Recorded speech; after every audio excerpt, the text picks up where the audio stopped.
कई बार भगवान हमारे रिश्ते खुद तोड़ देता है ताकि कोई हमारी जिंदगी खराब ना कर सके।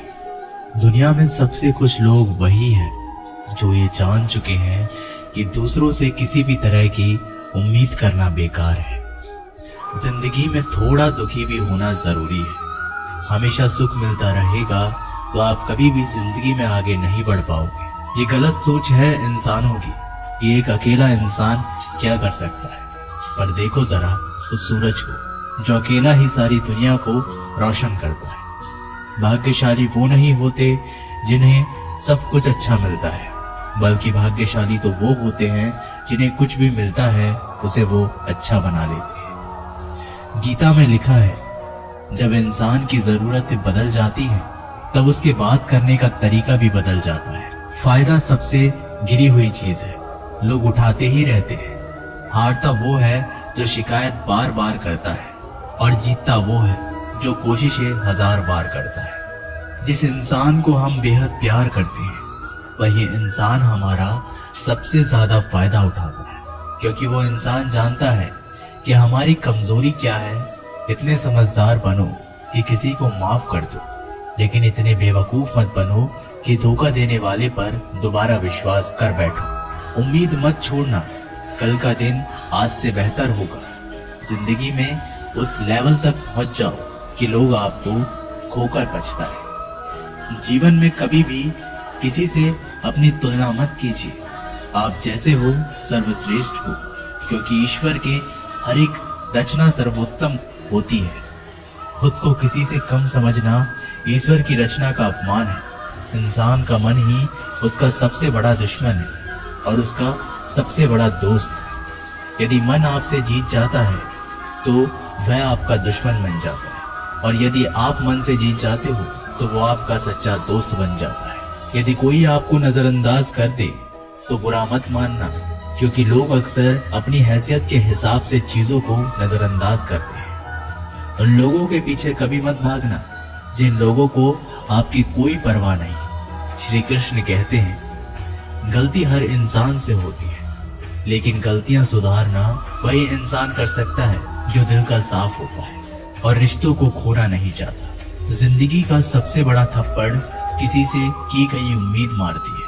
कभी कभी इंसान ना टूटता है ना बिखरता है, बस हार जाता है, कभी खुद से तो कभी किस्मत से तो कभी अपनों से। हर जिंदगी में खुद को समय जरूर दें, क्योंकि आपकी पहली जरूरत आप खुद हैं। याद रखना कि जरूरत से ज्यादा अच्छे बनोगे तो जरूरत से ज्यादा इस्तेमाल किए जाओगे। रिश्ते चाहे कितने भी बुरे क्यों ना हो, उन्हें कभी मत तोड़ना, क्योंकि गंदा पानी प्यास बुझाने के काम नहीं पर आग बुझाने के काम जरूर आता है। जमाना जब भी मुश्किलों में डाल देता है तो परमात्मा हजारों रास्ते निकाल देते हैं। विश्वास करने वाले से ज्यादा बेवकूफ विश्वास को तोड़ने वाला होता है, क्योंकि वह सिर्फ एक छोटे से स्वार्थ के लिए एक अच्छे इंसान को खो देता है। भलाई करते रहो पानी की तरह, बुराई खुद ही किनारे लग जाएगी कचरे की तरह। जब कोई समझे ना तो उसे समझाने की जरूरत ही क्या है, और जब कोई माने ना तो उसे बताने की जरूरत क्या है। सच्चे दिल से किसी जरूरतमंद की मदद करके तो देखो। अगर दिल को सुकून ना मिले तो कहना, जिसे जाना है उसे जाने दो। वो अगर आज रुक भी गया तो कल चला ही जाएगा। इंसान को इंसान से दूर कर देने वाली सबसे पहली चीज जुबान है, और दूसरी चीज पैसा है। जिन्हें सपने देखना अच्छा लगता है उन्हें रात छोटी पड़ जाती है, और जिन्हें सपने पूरे करना अच्छा लगता है उन्हें दिन छोटा लगता है। किसी की आदत देखनी है तो उसे इज्जत, और किसी की अगर फितरत देखनी है तो उसे आजादी दो। हर इंसान में कोई ना कोई प्रतिभा जरूर होती है, पर लोग अक्सर उसे दूसरे जैसा बनने में नष्ट कर देते हैं। महंगे इतने भी मत बनो कि लोग तुम्हें बुला ना सके, और सस्ते इतने भी मत बनो कि लोग तुम्हें नचाते ही रहे। खामोशियां कभी बेजुबान नहीं होती। कुछ दर्द ऐसे होते हैं जो आवाज तक छीन लेते हैं। आजकल के लोग आपकी एक गलती के पीछे आपकी सारी अच्छाइयां भुला जाते हैं। जितना लोगों को समझते जाओगे उतना ही अकेलापन और भी अच्छा लगता जाएगा।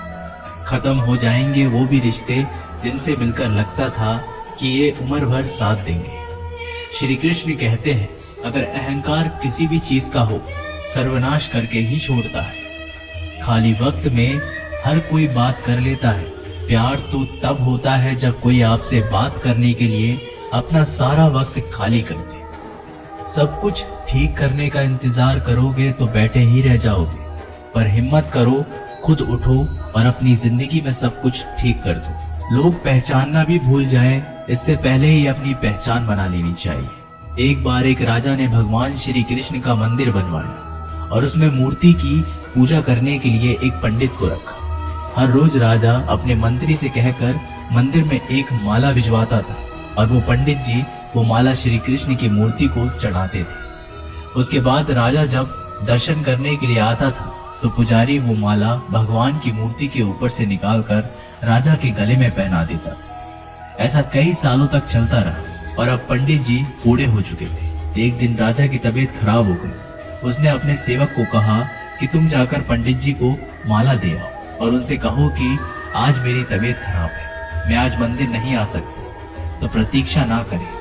फिर राजा का सेवक वो माला लेकर पुजारी जी के पास गया और पूरी बात बता दी। पुजारी जी ने वो माला मूर्ति को चढ़ाई और सोचने लगे, इतने सालों से ये परंपरा चली आ रही है, लेकिन मैंने कभी भगवान को माला उतारकर खुद ही नहीं पहनी। शायद आज भगवान की इच्छा है कि ये माला मैं पहनूं, इसलिए भगवान ने आज राजा को नहीं भेजा, इसलिए आज अच्छा मौका है, ये माला मैं निकालकर खुद पहन लेता हूँ। फिर उस पंडित ने भगवान की मूर्ति से माला निकालकर खुद पहन ली। इसी बीच में राजा का सेवक दौड़ के पंडित जी के पास आया और पंडित जी से कहने लगा कि राजा जी को ठीक नहीं लग रहा है, उनकी तबीयत और बिगड़ती जा रही है, इसलिए वह प्रभु के दर्शन करना चाहते हैं और वे आ रहे हैं। उनकी सवारी जल्दी अभी मंदिर में आएगी। उन्हें लगा कि ये परंपरा कहीं टूट ना जाए, इसलिए वो आज मंदिर में भी आ रहे हैं। जब पंडित जी को ये बात पता चली तब उन्होंने फटाफट से माला अपने गले से उतारी और जाकर के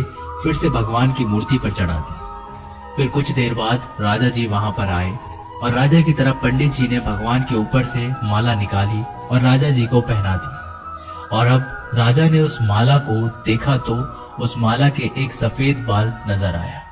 राजा ये समझ गया कि ये बाल पंडित का है। राजा ने पुजारी जी से पूछा, क्या ये माला आपने पहनी थी? इसमें सफेद बाल कहाँ से आया? ये सुनकर पुजारी जी घबरा गए। उन्हें लगा कि अगर ये सत्य बोल दूं तो मुझे राजा दंड देंगे, इसलिए वह पुजारी ने कहा, ये बाल तो श्री कृष्ण का है। राजा को ये बात सुनकर बहुत गुस्सा आया। उन्होंने कहा, तुम झूठ बोल रहे हो, भगवान के कब से सफेद बाल होने लगे? राजन ने कहा, मैं फिर कल आऊंगा और श्रृंगार के समय देखूंगा कि उनके बाल सफेद है या काले। अगर बाल काले निकले और सफेद नहीं निकले, आपको कल ही मृत्यु दंड दिया जाएगा, क्योंकि आपने मुझसे झूठ बोला है। राजा ये कहकर वहां से चला गया। इधर पुजारी भगवान के चरणों में गिरकर रोने लगा, हे प्रभु, मुझे माफ कर दीजिए, मैं लोभ में आ गया था, मुझे लगा मुझे ये माला पहन लेनी चाहिए, मुझे बचा लीजिए, नहीं तो कल राजा मुझे मार देंगे। वो पुजारी पूरी रात भगवान के चरणों में गिरकर रोने लगा, विनती करने लगा, प्रभु मुझे बचा लीजिए। अगली सुबह राजा श्रृंगार के समय मंदिर में पहुंचा। राजा ने भगवान की मूर्ति के ऊपर से मुकुट निकाला और उनके बाल देखे तो राजा चौंक गए, क्योंकि भगवान की मूर्ति के ऊपर सफेद बाल थे। राजा ने सोचा कि यह पुजारी की कोई चाल है, इसने मौत की सजा से बचने के लिए भगवान के बाल सफेद कर दिए। राजा ये बाल असली है या नकली, इसकी जांच करने के लिए बाल तोड़ने लगा। जैसे ही राजा ने कुछ बाल तोड़े तो मूर्ति में से खून की धारा बहने लगी। राजा भगवान के चरणों में गिर गए, क्षमा मांगने लगे और रोने लगे, मुझे माफ कर दीजिए। तभी मूर्ति में से एक आवाज आई, राजा तूने मुझे सिर्फ मूर्ति माना, इसलिए मैं तुम्हारे लिए सिर्फ एक मूर्ति हूँ। लेकिन पुजारी ने मूर्ति में साक्षात भगवान देखा, इसलिए मुझे मेरे भक्त की रक्षा करने के लिए मेरे बाल सफेद करने पड़े और खून की धारा बहानी पड़ी, ताकि मैं तुम्हें समझा पाऊं कि जहाँ भाव है वहाँ भगवान है। अगर आप वाकई में भगवान का स्मरण करते हैं, उन्हें देखना चाहते हैं, तो आपके अंदर सिर्फ भाव होना चाहिए। ये एक छोटी सी कहानी हमें शिक्षा देती है कि भगवान के आशीर्वाद के सिवा कुछ भी असंभव नहीं। अगर आप सच्चे दिल से भगवान को पुकारते हैं तो भगवान आपकी मदद के लिए जरूर आते हैं। हम आशा करते हैं कि आप लोगों को ये वीडियो जरूर पसंद आई होगी। अगर आप लोगों को ये वीडियो पसंद आई हो तो हमारी वीडियो को लाइक करें, ऐसे ही जीवन बदलने वाली वीडियोस के लिए हमारे चैनल को सब्सक्राइब करें। जय श्री कृष्ण।